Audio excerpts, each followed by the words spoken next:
അപ്പൊ എങ്ങനെയാ കാര്യങ്ങള്? നിക്കണ പോണോ? എന്തൊക്കെയായിരുന്നു? റാങ്കിങ്ങിൽ ടോപ്പുള്ള ടീമുകളെ കിട്ടിയാൽ അർജന്റീന മുട്ട് വരയ്ക്കും. ഈ കളിയും കൊണ്ട് പോയി കഴിഞ്ഞു കഴിഞ്ഞാൽ എവിടെ എത്തൂല.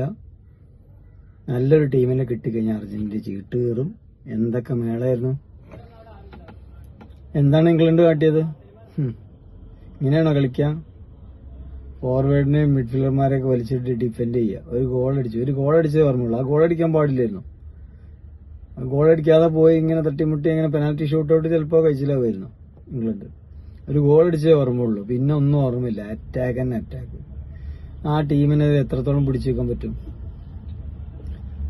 ഇതാണ് കോച്ചിങ്. കഴിഞ്ഞ 2 കളിയും കണ്ടതല്ലേ? 79 മിനിറ്റ് വരെ പിന്നിൽ നിന്നിട്ട് 3 ഗോൾ അടിച്ച് തിരിച്ചു വന്ന ടീം.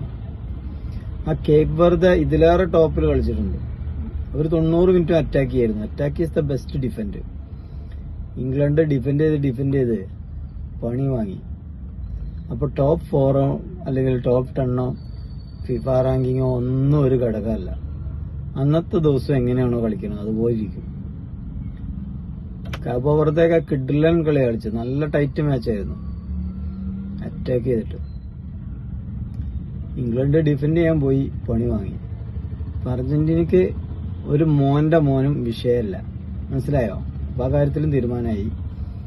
ഇംഗ്ലണ്ട് വന്നിട്ടും കാര്യമില്ല. അടുത്തത് സ്പെയിനാണ്. സ്പെയിനും എന്റെ ബാലഗോപാലൻ സാറേ. അപ്പൊ ഈ പ്രാവശ്യത്തെ വേൾഡ് കപ്പും നമ്മളങ്ങ് ഓക്കെ. വാമോസ് അർജന്റീന.